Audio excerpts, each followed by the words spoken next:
Nouzy, 25 km au nord de Tours, un peu plus de 1000 habitants et un seul médecin. Hugues Jourdrin fait partie de cette espèce en voie de disparition que sont les médecins de campagne. Voilà 11 ans que ce généraliste s'est installé ici.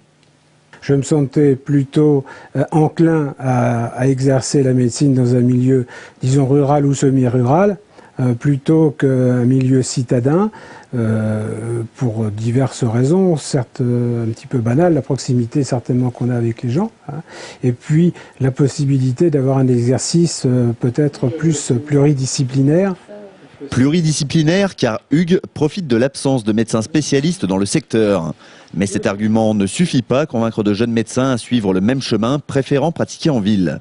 La région centre fait particulièrement les frais de cette migration. Bonne avant-dernière en termes de densité médicale, pour 100 000 habitants, elle compte 11 généralistes de moins que la moyenne nationale.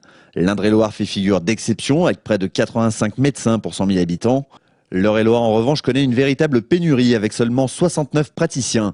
Face à ce fléau, l'État a encouragé l'installation de jeunes médecins en zone rurale en leur proposant diverses aides financières et exonérations.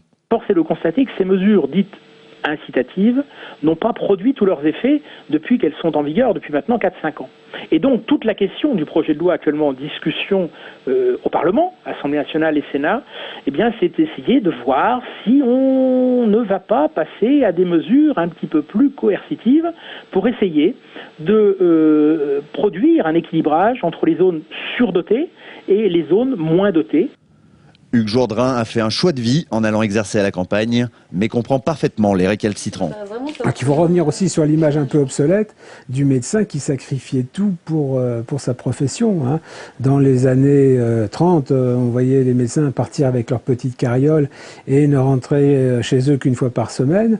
C'est un petit peu fini. On fait aussi notre métier pour vivre et pour que notre famille n'en fasse pas les frais.